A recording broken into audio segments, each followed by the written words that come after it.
Okay, cool. Right? Yeah. So we'll have some Mai Tais waiting for you. And you guys were there last night, so. awesome. Yeah, okay. yeah. So go ahead and hit record, babe. All right. So, hey guys, we're here. That's right. Just Drinking is here today at the Kuleana Rum Works sugarcane field. We're at the farm. Nice. This is awesome. We made it all the way. I mean, just take a look around. You see the ocean right there? This is so cool. Apologize for the view. Sorry about that. Yeah, terrible view. Yeah. It is a little windy today. And every day, really. And every day. That's why the windmills are here. We're on the northern Right? tip of the Big Island, so we got a nice fresh breeze coming through here all the time. But it's This great is for the just wonderful. sugarcane. This is wonderful. So, Steve, Yes. we got Steve Jefferson right here, the man himself from Kuleana Rum Works, and he's going to tell us about some of the sugarcane that they grow out here for your rum, right? That's right.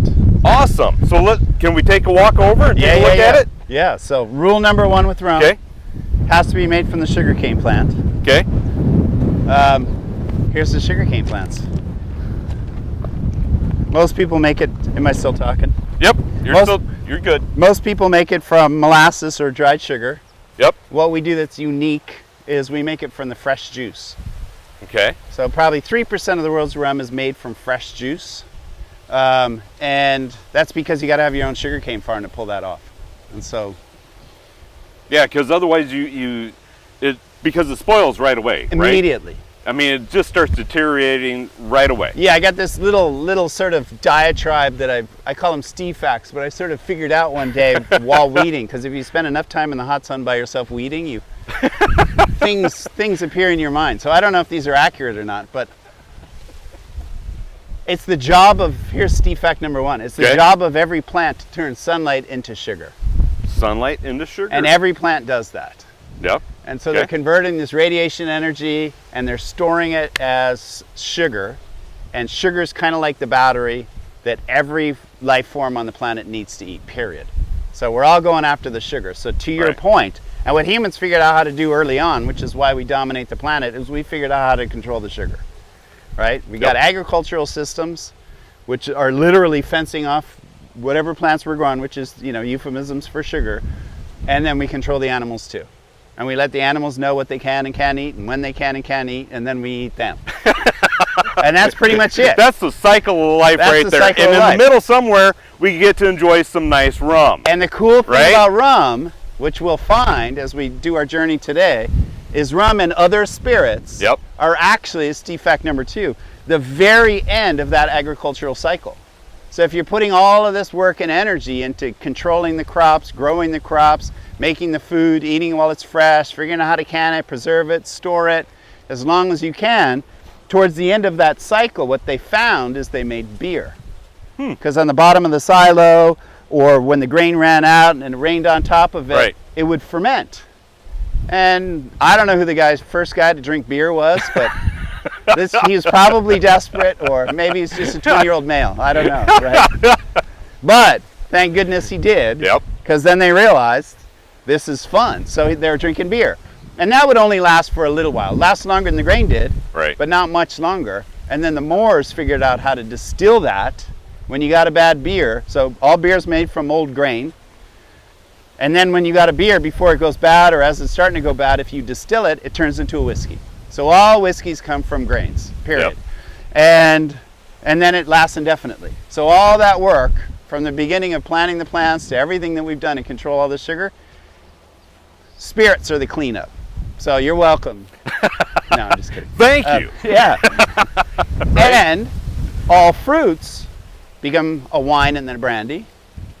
And then we got sugarcane and we got rum and we got tequila. And tequila is made from the agave plant. Rum has to be made from the sugarcane plant.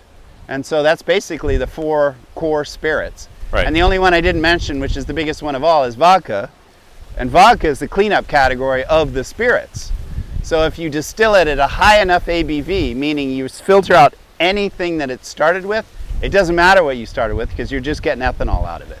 And when you get higher than 94% output from your still of ethanol, you have to either call it vodka or GNS, which is grain neutral spirits. And so what we're doing is the rum thing. And if back to your point, Yep. since we're starting with fresh juice, literally the elixir of life, everything wants to eat the sugar. So the second we crush the sugar cane over there with our juicer and gather the juice, all the microbes, all the bacteria, the yeast, everybody's going to town on it. Bugs show up out of nowhere. Flies, like seriously, there's no flies with us today. There's no flies now. No bugs, no flies. When we juice in the same wind, boom, flies. Now, one of the things that you mentioned when we got here is the aroma, because you had just done some harvesting of some sugarcane, correct? Actually, if you look over here, so what we try and do, again, if you're thinking about all this work that happens in agriculture, what we like to do is keep everything in the field. So this is freshly harvested, and what we'll do is we'll cut it very low to the ground. Okay. So the plant is actually still here. You see the stalks that are cut? You bet. And this one's already growing back after a day. Oh wow, check this out. And then so right there. In about 12 months, they'll be 12 to 18 feet tall again. So you cut it down low. You don't have to replant or anything. Nope. Okay, so I'm an Iowa boy, right? Don't stand on the plant. You're killing my plants, buddy. Sure, right away. Can't you see it? No. So I'm an Iowa boy. So when we harvest corn, yes, you know, we have to replant the corn. Yes. Right? But you don't have to do that with sugarcane. Yes, and what's cool about it is this is also sort of the future of agriculture, because what we're finding is perennial crops, i.e. crops that stay in place over years and years and years, are much better for the ecosystem, much better for the environment, much better for everybody than these crops that have to get wiped out and replanted every year. Wow. This is incredible. I didn't realize that about sugarcane. And it is the most efficient plan of turning sunlight into sugar, which is why we call it sugarcane. You bet. That's awesome. And then the other thing that we discovered, to our delight and then horror, I already jumped to the end of the movie. But the delight part of the movie is when we're trying to figure out how are we going to make rum from fresh juice. Right. What we did is we figured, okay, what is everybody else doing? So we got the whiskey guys, they call it a mash. Right. The rum guys call it a wash. Everybody's got a name for it, but what they do is they get their leftover agricultural ingredients, they mix it with water, they adjust the pH, everybody boils it. Tequila guys will take their agave, they'll either steam it or they'll smoke it, tequila or mezcal, and then they'll get the juice out of it, they add some water, they adjust the pH, and then they'll boil it, or at least pasteurize it. And that kills all those microbes. And then they get this fresh start, and then they pour in their yeast, and the yeast goes to town.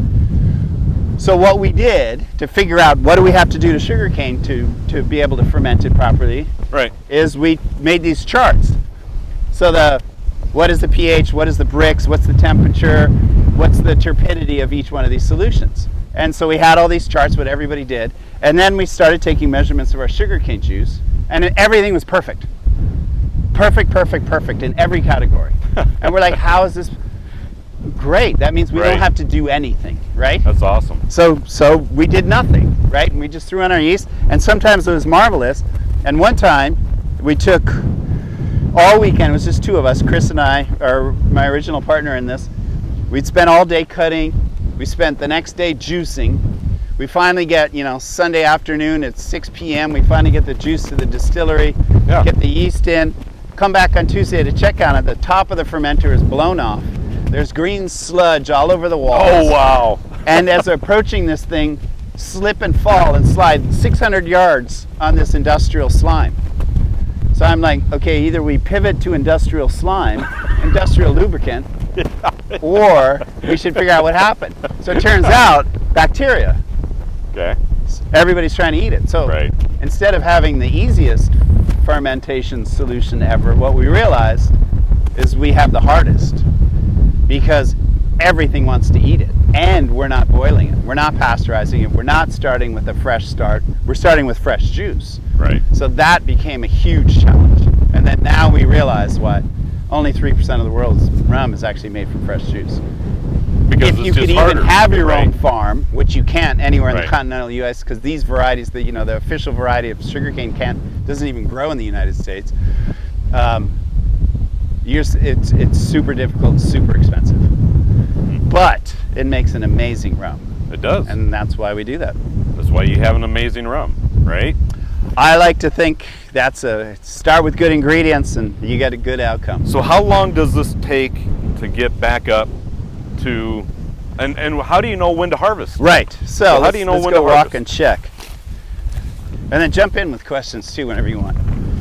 So this has probably been harvested probably 2 or 3 months ago. Okay. So this has been harvested about 2-3 months ago. And it's just getting started. Okay. And you see, like, this is the one of the ones that got cut.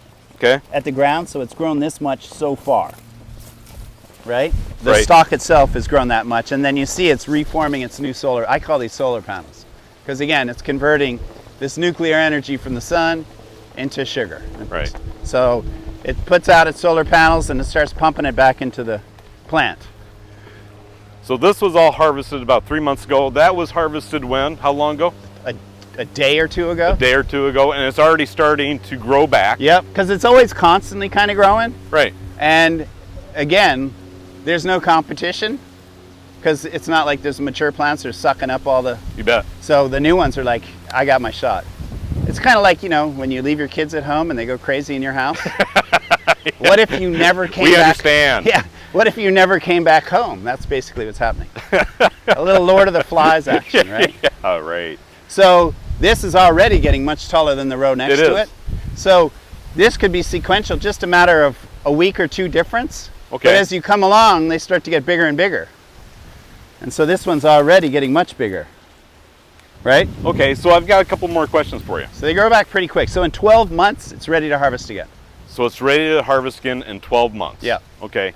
And how long are these rows? They are 120 to 130 feet. Okay. And about how many gallons of juicer is this going to yield? This row? Like this row. You think I know that? 135 gallons. 135 gallons. 500 liters. That's awesome, man. Yeah. Okay. So and how much rum will that make? So what we specifically designed is each one of these rows is one batch for our 500 liter still. Very nice. And we've just installed a new still, which you'll see. 4 times the capacity. It's 2,000 liter still. So it's going to take between 2 and 4 rows. So sometimes we get higher yield, but to be safe, we say 500 liters per row. That's awesome. It's about 60 plants. Now, when you crush all this, and I do want to take a look at your equipment up there that show us how that kind of... We just met. Oh, come on, Steve. I thought we had something going here, man. We do. But I'm going to have to call you Roger then. There you go. Yeah. Yep. That's what his son-in-law calls him online. Yeah. Royer, darn it. Yes. I knew I was muffing it. Royer. Yes. I'm going to go Roger. Royer's already taken. I want my own name. Yeah. You did come up with ideas for marketing, so we've got that French background. That's right. There you go. Oh, this is awesome. So varietal. Is this all the same varietal co? Yeah, so we have 35 different varieties here. And a large part of it is about 3 or 4 different varieties that we're growing for the agricole program. Mm-hmm. And then what we're doing is we're growing the other, what is that? What's the math there? 32, 31 varieties as well. And what we're referring to is, and this is why this is our logo, is because a lot of people think sugarcane's from the Caribbean. Right. It's just absolutely not true. Okay. So sugarcane started in the Pacific Ocean 10,000 years ago in Papua New Guinea. And the Papua New Guineans, I'm trying to remember the name of Papua New Guinea before I was given that name. Papau. Well, at any rate, discovered the plant, figured out its use, and started cultivating it. And for at least 3,000 years, people in the Pacific Ocean have been cultivating this plant and getting it to be more and more awesome. And the last archipelago in the Pacific Ocean, which is Hawaii, was settled 1,000 years ago. Okay. So for 2,000 years or so, people were sailing around and discovering different archipelagos and settling them. And so Hawaii was the last one to get settled. The probably from Tahiti, showed up 1,000 years ago. And if anybody's seen the movie Moana, on the canoes, right? Remember in the middle of the movie, she discovers that they have these voyaging canoes. Right. And she forgot because for generations they'd been islanders and they didn't realize that they were actually navigators as well. She found these canoes. She got everybody back into it. Some of the elders are like, whoa, you're not supposed to know about this. But she reinvigorated it and off they went. And remember the crazy chicken? Yes. Like, what was his name? He'e or something like that? Yeah, something I think like He'e means squid, so that's always confused me. But anyway, they put their animals, they put their plants on these voyaging canoes, and most importantly, they bring their culture and these fantastic ideas, and they arrive at a new place and settle it. So 1,000 years ago, they settled in Hawaii, probably on this island, probably around the corner, closer to where you guys live, where it's a little bit calmer. And that first night, they're probably still Tahitians. Here's another Steve fact. This is all Steve fact here. This is me just imagining how this went. Because I actually sailed here with my wife from Mexico. So I actually know what it's like to, like, you know, for that sounds like weeks quite at the sea. journey. Yeah, it was quite a thing. It was just two of us. And so it was a 3,000-mile crossing for us. It was like, we were pretty happy to see Mauna Kea pop up on the horizon and then get bigger throughout the day. Which is kind of what you see here with Haleakala on Maui. And so, That's Maui. Oh yeah. Yeah, it's wow. another island. I didn't realize you could Yeah. actually see that there. so they show up, they spend the night, they're probably still Tahitians. Like, when do they become Hawaiians? And so most archaeologists, or anthropologists I should say, agree it's when you plant your plants. And if you think about that, your plants and the stuff you put on your boat, that's your past. So they're bringing their past and their history with them, and they're bringing it forward figuratively and literally, and putting it in the ground and dedicating themselves to caring for these plants. These are precious cargo that they've had and cultivated that don't do well at sea, and they kept them alive for this moment, right? So they put them in the plant, and that is sort of them bringing their culture to this new place, and that's the day they become Hawaiians. And so these plants are special. And so for almost 1,000 years here, probably around 800 years until the first whalers discovered Hawaii for themselves, the Pacific Islanders were living here, and the Hawaiians had developed their own unique culture and had been developing new varieties of sugarcane. So from the 2 or 3 that they brought, they developed, it looks like, around 35 different varieties. And the way you develop it is you allow the plant to mutate, and you notice it looks different. You think it's cool, you take a cutting of it, and you plant it in a new area, and it becomes its own variety. And so from the 2 or 3 they brought, they developed 35. We learned all of this from a gentleman named Noah Lincoln that got his PhD at Stanford. At the same time, we decided we wanted to do rum agricole company. And so we moved back. We were making rum agricole out of feral sugarcane left over from the sugarcane industry, because I was born and raised here. My dad was born and raised here. Everybody just thought that sugarcane was brought from the planters, but it wasn't. So here's another Steve fact. Whalers show up. They can't believe there's islands in the middle of the Pacific Ocean, because they've been chasing these humpback whales and they've been chasing sperm whales, and all of a sudden Hawaii shows up and they're like, this is great. We can get fresh water, we can get some food, we can hang out, and we can keep whaling. Rather than having to go figure out where we're going to refit. This is awesome. Come over here, work some deals, try and figure out what's going on, and notice that the whole island is loaded with sugarcane. And the people that paid for their boats are the people that got rich during the whole sugarcane Caribbean thing. And so they're like texting their bosses going, bro, get out here. This place is loaded with sugarcane. Like, and so I have a feeling that's kind of how it went down. And then they showed up, sort of took over, changed some things. You know, there's a lot of, you know, that's a whole nother story, but basically instituted this whole sugarcane thing. And then, as modern agriculture tends to do, they went from all of these glorious different varied varieties to a single variety. And so they really, you know, agriculture, like in the US, you only have one banana. It's the Cavendish banana. Like, if you're from Hawaii, you don't eat. Like, you can't believe that people actually think that those are bananas. and that people eat these things, right? And you probably guys aren't a huge fan of bananas. Really? And you probably think people in Hawaii are crazy for liking bananas as much as we do. But when you live in the tropics, there's dozens of varieties of bananas, and they're incredible. That's awesome. Right? We call them strawberry and ice cream, and there's a gazillion names. Yeah, I was going to say, we saw one the other day that was apple banana. That's like the base banana. Like, you wouldn't even do anything less than that. It's just like, oh, wow. Yeah. I feel like I've been lied to my whole life. You have been. Right? You have been. And so that's the point. You know, and that's kind of being born and raised here and being exposed to this way of thinking. When we were in Martinique and we went on a day trip, just like you guys are now, to a farm, and we're like, oh my gosh, this place is just like Hawaii. And it was DePauw's Distillery. And we tried rum agricole for the first time. My wife and I were just like, what is this magic fluid? And they said, oh, it's rum made from fresh sugarcane juice. We're like, what? Like, how come we've never had this before? And they're like, because you Americans like colors, flavors, and sugars in your rum. Right. And I'm like, yeah, you got a point there, right? And I'm all like, how do we get this? And they're like, you kind of don't, you know, because we send it all back to Europe. But thanks for coming. Yeah. And I looked at my wife and I'm just like, we need to move back to Hawaii and start a rum distillery. So that morning when we woke up, we had no intention of ever doing anything in spirits except ordering drinks at a bar. Yeah.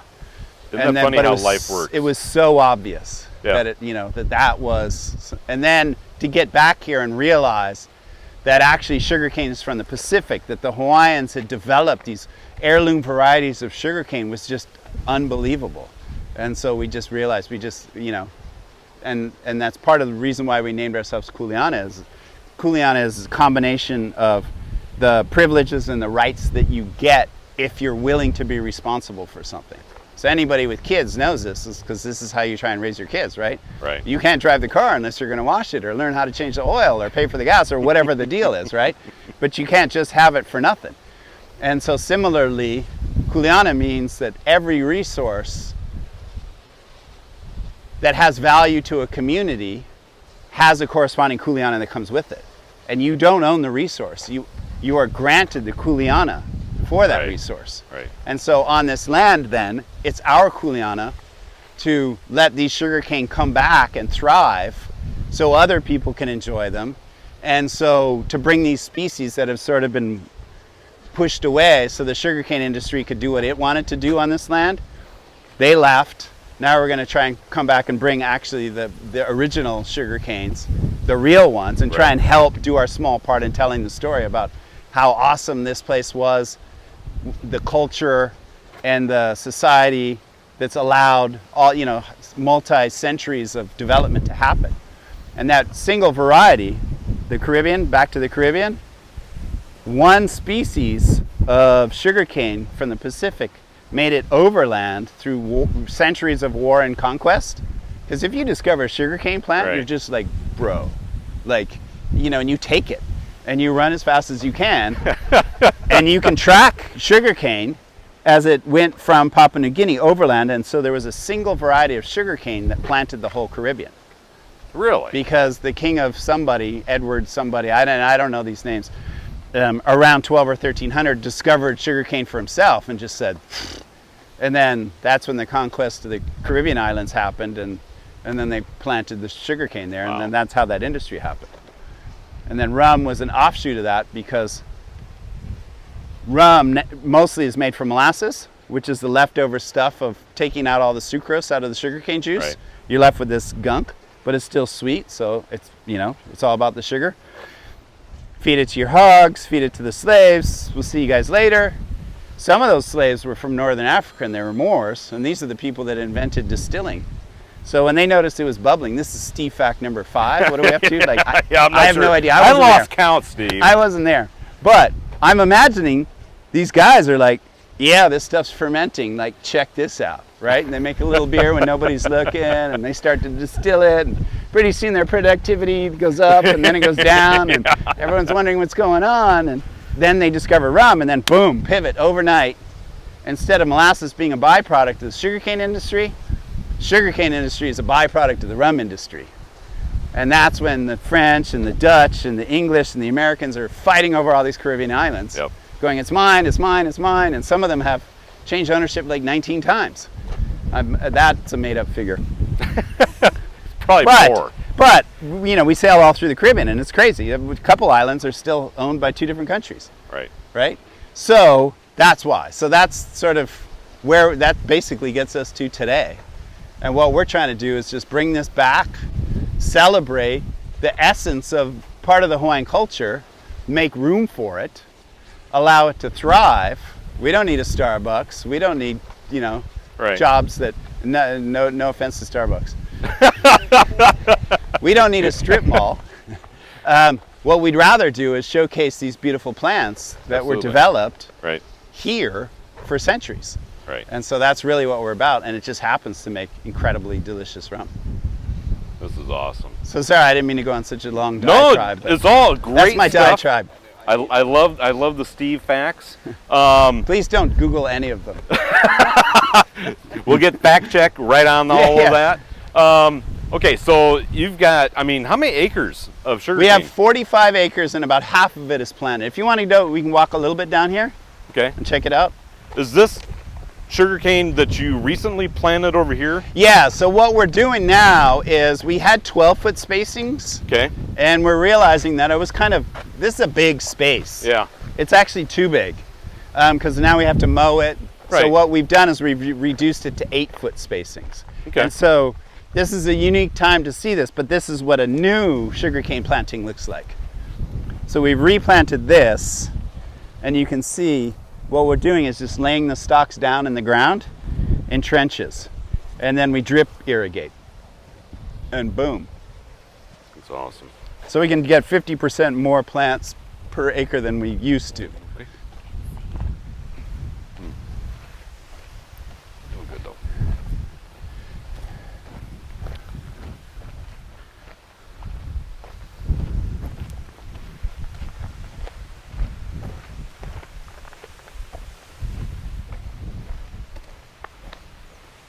And then you're asking about, these aren't ready yet, but they're getting closer, and that they start to, I call this floppers. Okay. They start to fall over and grow sideways. So this is actually much longer than the 7 feet that it appears to be, because it's fallen over under its own weight. And the cool thing about sugarcane is each, let's see if we can find one that's easier to look at. Each node is a complete plant. Which is, the node looks like a knuckle, right? Yeah. So the difference between the 2 lines here is a complete plant. Really? So what you'll find is each one has a little bud on it. Oh, wow. So there'll be one here, and it skips. Here, that's way cool. Here, and then it alternates. So here, here, here, here, always. And so no matter how that stalk hits the ground, one of those buds will be hitting up. It's gonna start regrowing. It'll be hitting up. And then the other thing that's cool about it is this little band that's rough right here. Right. That's where the roots come out. Huh. And I don't know how it works, but when one of these touches the dirt, it knows to send out roots.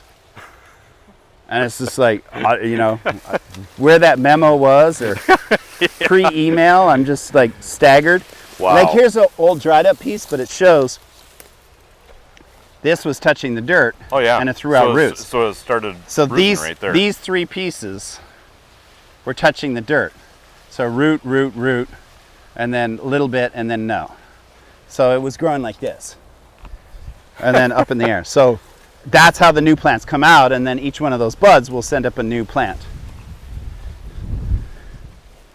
And so over the centuries of cultivation, almost all sugarcane is actually replanted by doing that. You putting the stalks in the ground. They do very rarely, I shouldn't say rarely, some varieties annually or so will create these tufts. I don't see any because we don't like to have them. Where there's seeds in them, but apparently it's very difficult and rare to know, for somebody to actually know how to use those seeds to grow sugarcane. Now it may be that they blow in the wind and grow, but that's beyond us. So here's what a stalk looks like. This probably just literally fell off the back of the truck. So it did get run over once, but You see the Oh bud? yeah, definitely. There's here, here, here. And look, okay, so here's the point, right? The elixir of life. The second one of these got split, which it did, bugs show up.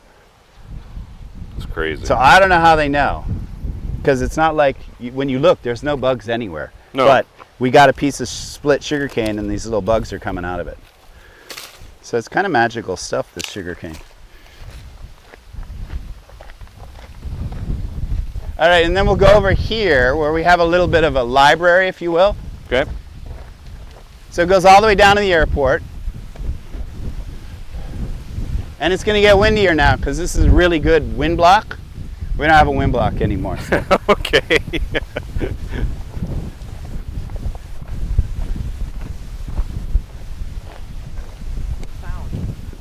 What's that? No, hopefully we will. Hopefully.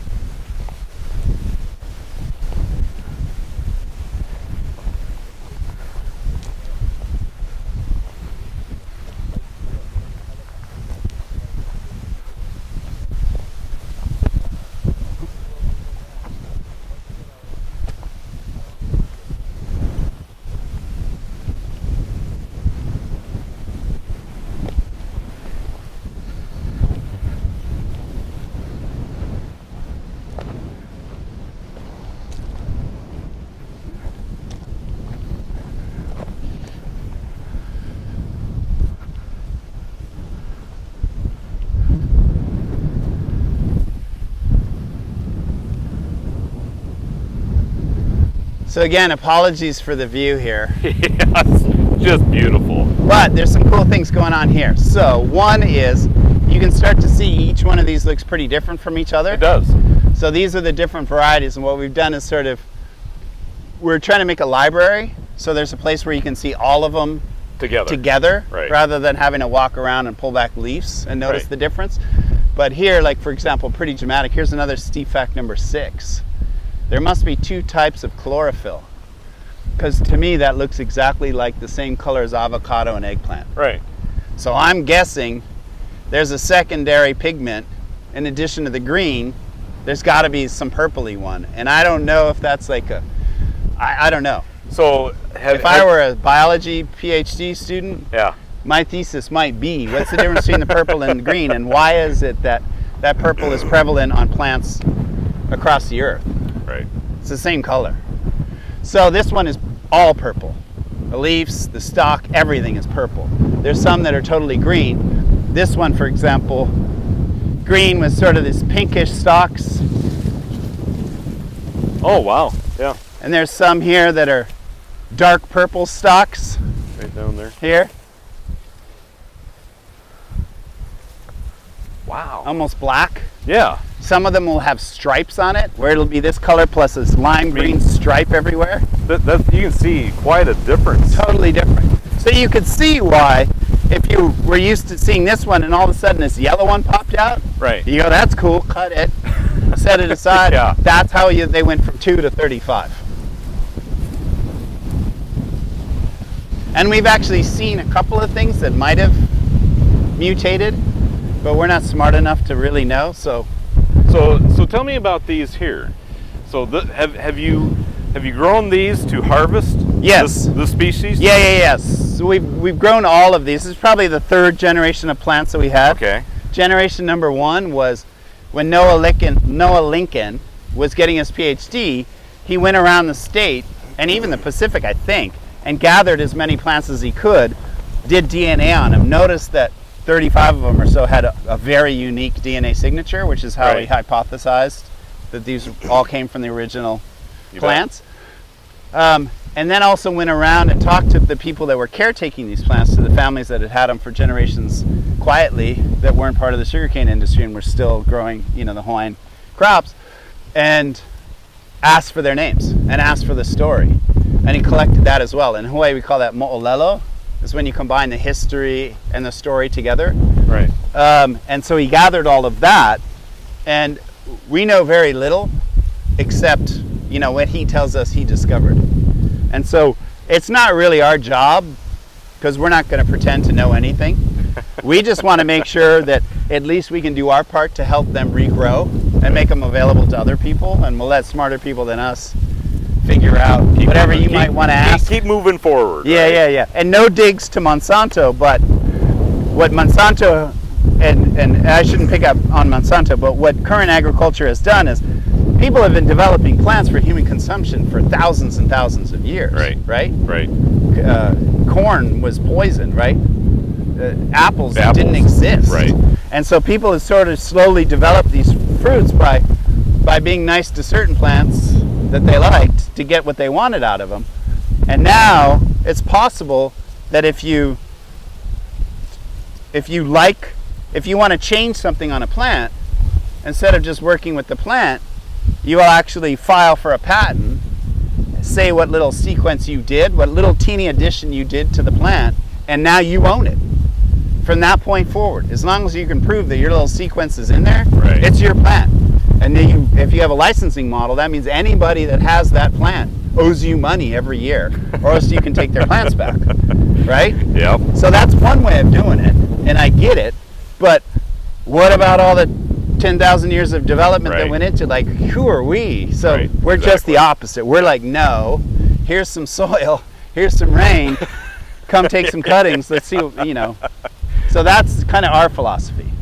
And again, that's part of that name, Kuleana, is our Kuleana just help the sugarcane grow and do something rad with it and allow the culture to thrive rather than to ask it to move out of the way. Right. So people could be entertained. So I know sugarcane's grown many different places around the world. Yes. Right? Yes. But not every place has volcanic soil like you do here that grows Correct. sugarcane. Do True you think fact. that really impacts ultimately the end product of your rum? Do you think the volcanic soil, I mean, you've got the sun. I don't know if it grows anywhere that isn't on volcanic soil. Well, Not natively anyway. Okay, not natively, but I know there's places on the mainland. Oh, that's a totally different variety. That's But not even the same true, species. True. But my question is, you've got kind of a mixture of the sun, the salt air here, you've got the volcanic soil, you've got the variety. Do you think that all combined together is really what brings the flavor together for your rum? Yeah, well, yes. I mean, you're tossing softballs at me that I should be swinging at. Yep. So for sure. Okay. But bigger than that is what I've come to realize, because we don't know, I didn't enter this with any knowledge. Right. And so what I've realized is the reason why these plants are happy here is because these are the conditions they've had, and they've grown to adapt to the conditions. You bet. So for example, when we started to do soil samples off of this, because I heard you're supposed to do soil samples for a farm to make sure that, do I have to, what do they call it when you put stuff in your soil? Amend. Are we supposed to amend? I don't know, right? I hear these terms. And so we did soil samples, and again, it was perfect. We're like, how could it be perfect? And then I realized it's not perfect. It's that's how the soil has always been without human intervention. Right. And that's what the plant is figured out to look forward to. And so that's what it wants. That's why it's here. That's why it thrives. And so if you just stop doing human stuff to it, just let it be. Then let the plants in the soil do their thing. Then they're going to do their thing. And so it's kind of like, remember watching the Jetsons when we were kids? Yeah. And the little pill or the powdered meal?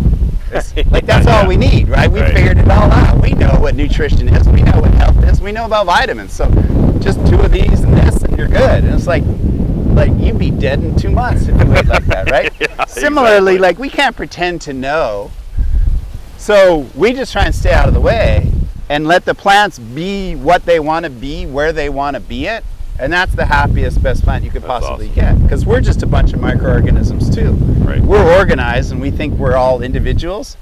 But, what do you got? 10 billion different cells that are, some of them are leaving you as we speak, right? Yeah. So that's how I think of it. And to that point, I recently read something about a paper that somebody just wrote. And this guy was a data guy, and he didn't know anything about farming, and he decided he wanted to be a farmer. And so he just started growing stuff and collecting data because he loved to collect data. And he collects so much data that economists and scientists would come and say, oh, that's interesting, let's rifle through your data. Like, how cool to have this huge data set for the last 35 years.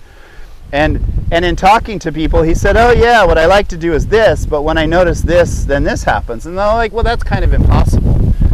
So he showed them the data that shows, for example, when he planted a certain plant, the soil would get sweet, that sugar would be put into the soil. And they're like, no, that doesn't happen. The sugar comes from the plant, and it's reserved for the plant, by the plant, right? The plant's making the sugar, and it's like, well, it's not going to just spill it in the soil. He's all, bro, look at the data. And so he was right. So what they deduced and what this paper published is there's some bacteria that sits in the soil dormant for 10, 15, who knows how many years. And when the root of that particular plant hits that bacteria, it wakes it up. And then the bacteria goes, give me some sugar. Yeah. And then the plant, in its super early stage, starts putting sugar in the soil. And then the bacteria grows and thrives because it's getting sugar, because we all need sugar, right? So then it grows and thrives, and then it starts breaking apart rocks and feeding it to the plant. So now the plant's getting all these minerals, to your volcanic soil point. Right. It's like, okay, I got you, right? And then it's like, I'm going to do my thing. But for millennia, these two things sort of worked out this deal.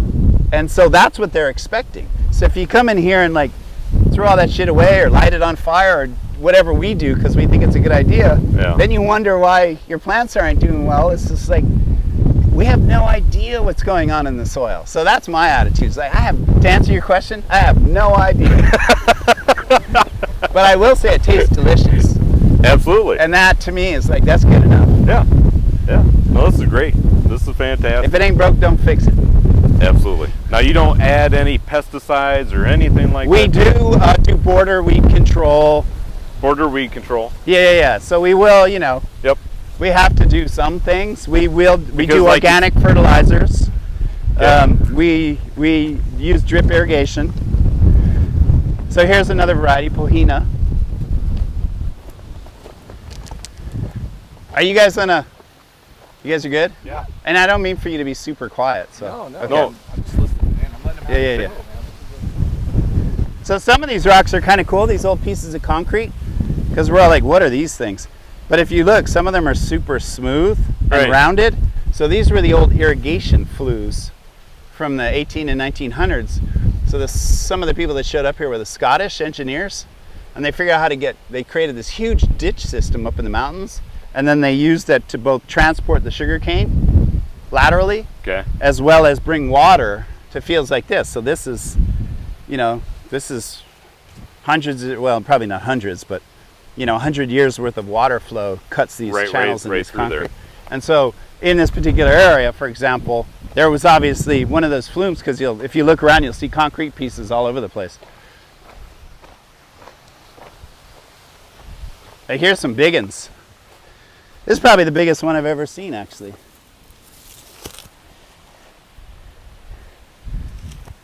That's where the centipedes usually live. Hence my quick motion. Yeah, I don't even know what this used to be. That's pretty cool. Some of them are like obviously super shaped. So here you can see what it looks like cut. So anyway, you go all the way down there. That's all our land too. Okay. The next field over. Okay. So the thought is future rum shack and a second distillery. And let people come here and just soak it in. This is just beautiful. Right. Beautiful. And then one of the cool things, right, about these navigators, the wayfinders that could find these islands in the middle of nowhere, this is a really good example. I'm not going to pretend to be a wayfinder, but I have done open ocean sailing.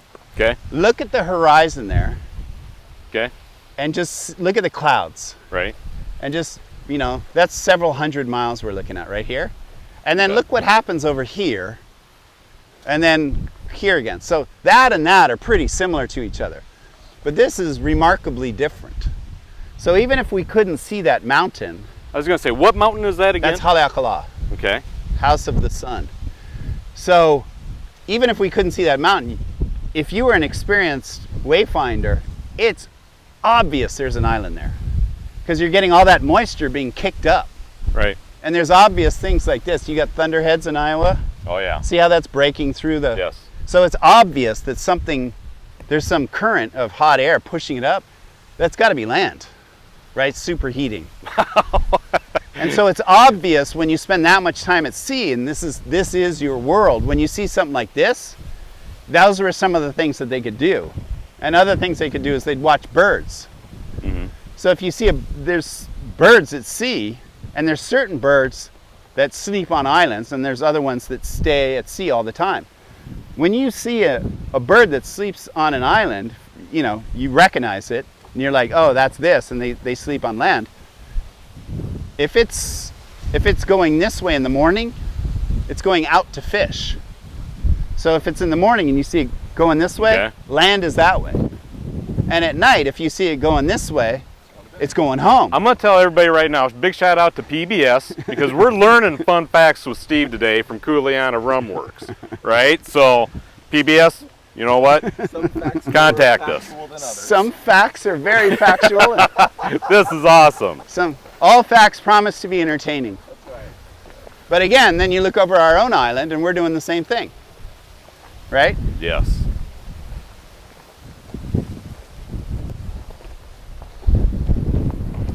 I can't remember, is each rum made from its own specific varietal, or are you... We use about 4 varieties to make our rum agricole. Okay. And eventually we're going to come out with a single varietal program, Okay.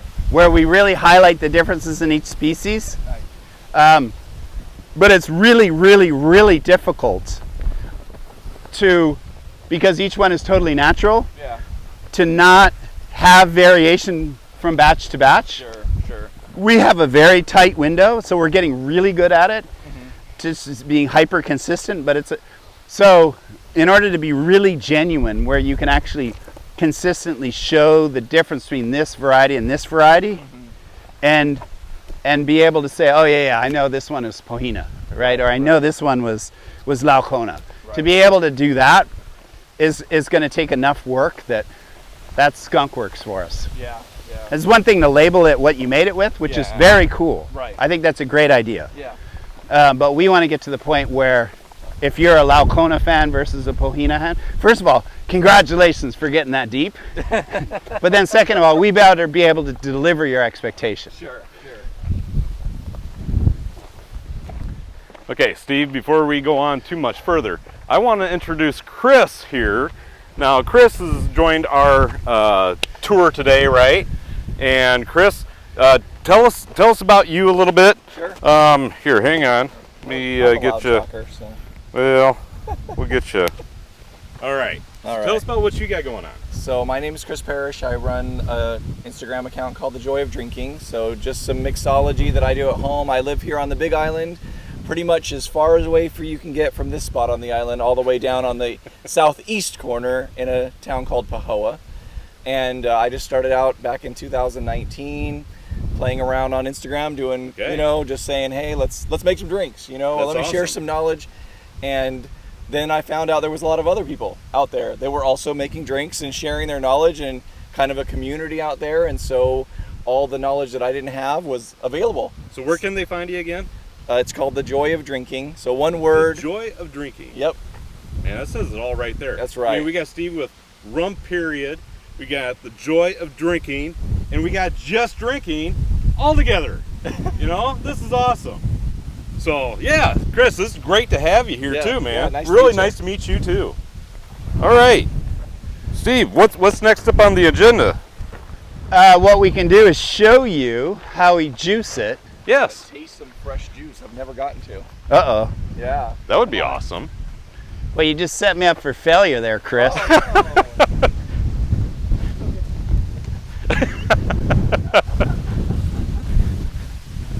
I was just seeing which trailer that was. One of the trailers we have what we do now is we have that big old harvester, which you've seen. Yes. But we also, and actually prefer, we'll hand harvest each row. And and we'll juice it as we're harvesting it in the row. And that allows us to get it obviously as fresh as can be, but more grinder on the press, yes, a press on the trailer. exactly. And then we get to leave all of the bagasse and the plants right in the field where we found them. So that way all the nutrients and whatever else is going on that we don't understand stays where it's supposed to be. Because that's, that's how the plant would have done it. It would have fallen over and... Right. Well, and a lot less work having to drag that stuff back and make it, it's a big mess to take it all somewhere else and then do something with it. Yeah, it's a good point.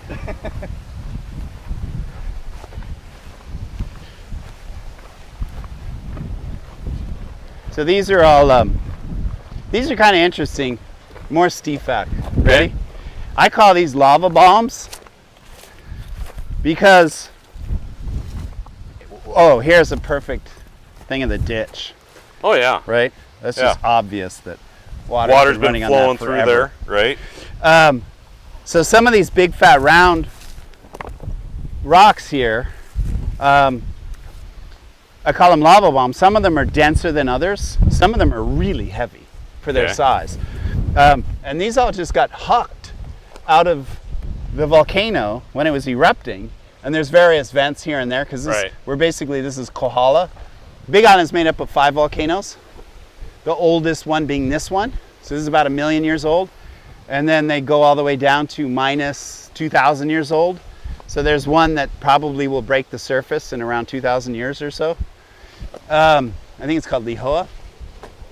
And the active volcanoes are closer to your house because they live on the southeast side.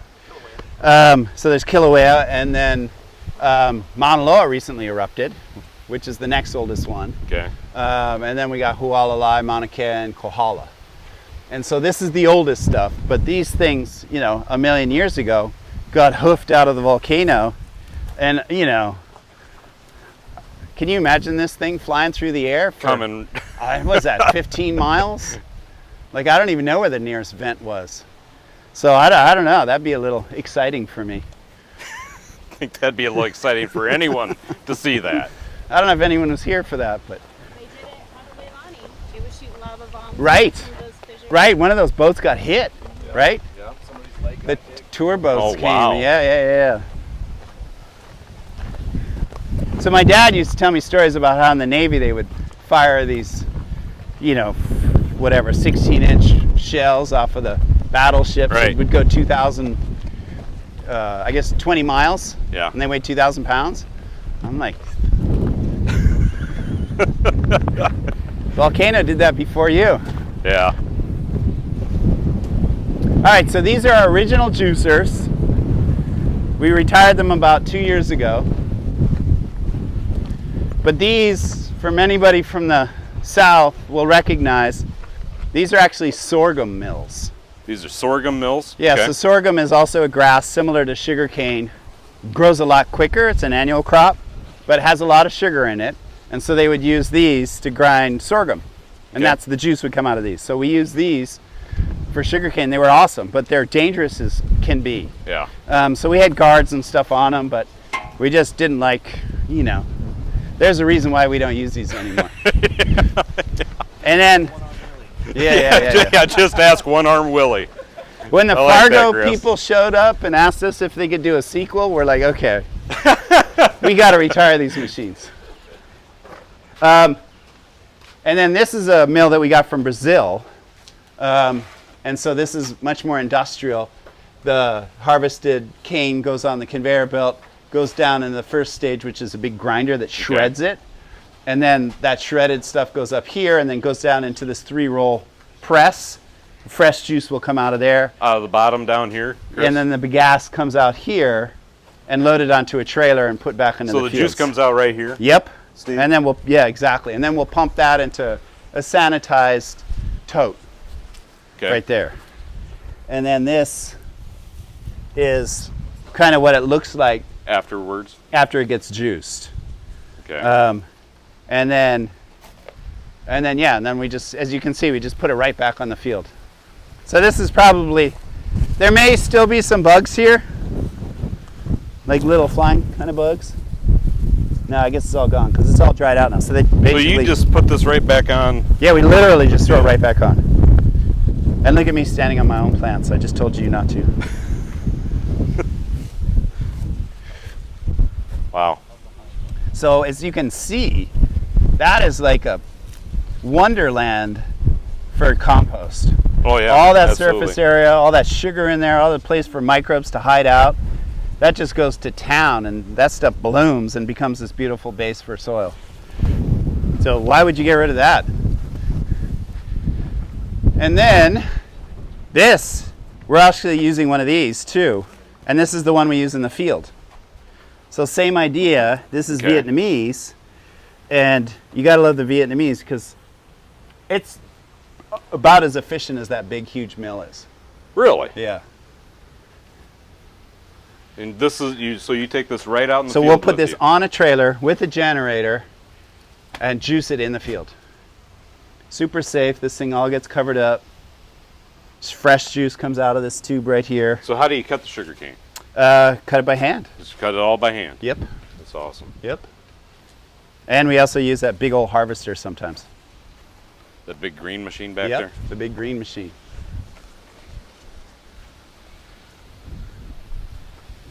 All right, and as soon as we get 500 liters, we can go to the distillery. So you guys got Okay. shoes. Hey, you got hey, shoes. hang on. Okay, we good. got to get a picture Yeah. of this. I'm an Iowa boy. Okay. I see big green back here. Oh, the combine. Yes. So. Okay. So I'm gonna give you like a behind the scenes look at where Steve facts come from. Okay. You ready? Yeah, I'm ready. So this could be scary because you're digging into my mind. Okay. I always wondered why these things are called combines. Yeah. I figured it out. Okay. So all you Iowa people can laugh at me. We won't laugh. I'm happy to be wrong, but I'm pretty sure I'm right.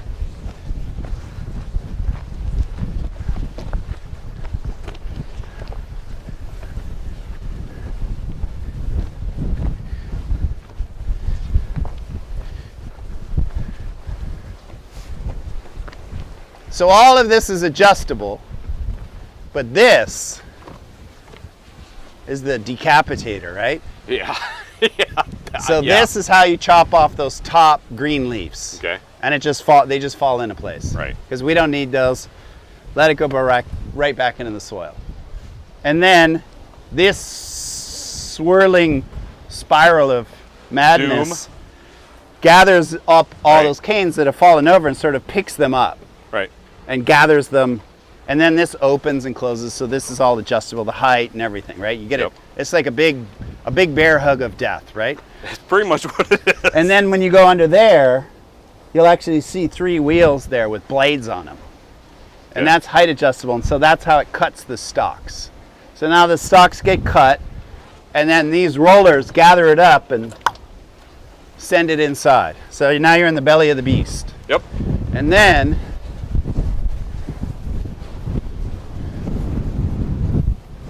it gets picked up into here, and then there's 2 or 3 sets of cutters. And the cutters cut them in these 8-inch pieces. Oh, these spiders are creepy as can be. So even when it's not windy, they do this jiggly thing that's Yeah. just designed to terrify you. Oh yeah. And then what they'll do is they'll take their 8 legs and make it look like 4. This one's still moving, so he's working on it.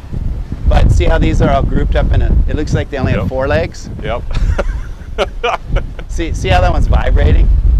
They do Oh, that yeah. on purpose, and they're like spooky as can be. So if one jumps on you, I'll let you know. Okay. But you usually don't have to worry about the spiders because we have scorpions. We got scorpions. Yeah, and here the too. scorpions will get the spiders. Oh. And then we got centipedes, which usually go after the scorpions. Well, that So you'll be fine. awesome. the centipedes. They can get like this. Do you guys have centipedes? Oh yeah. Yeah. We have this big. Yeah. Oh yeah. Yeah. That's cute. That's cute. Yeah, exactly. So then all those stalks that are like 8 inches get cut, with all of this junk too, right? Ah! No. Jesus. And so all the leaves and everything come with, and then this huge fan sucks those leaves off Blows it out. And blows it out wherever you point that thing. Right. And then the cut stalks go up this conveyor belt, and then one more huge fan, and then that conveyor belt will be on the side, probably around here-ish, and then you drive next to it with the trailer, and it's just loading the cut stalks, sands, leaves, and everything else onto it. And so you just take that over to the juicer and you're done. So combine, it's combined 6 different things around a tractor. There you go. Yeah. So that's how my logic works.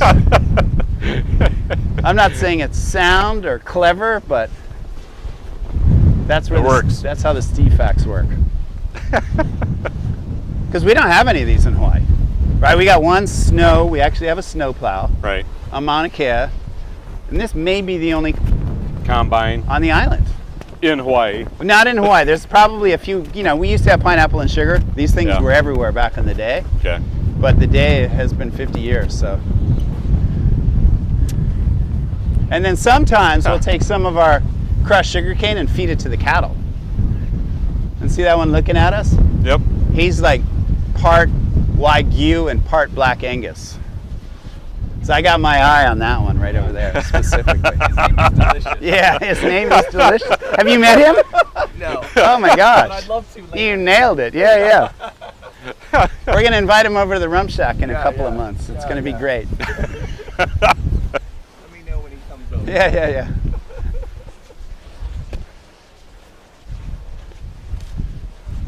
All right. Steve, are we heading to the distillery Yes. next? So then we'll go back. So now we're going to see how you turn the fresh juice into rum. That's awesome. Okay, so we're going to leave you now, and we will catch up with you again at the distillery. All right? See you then.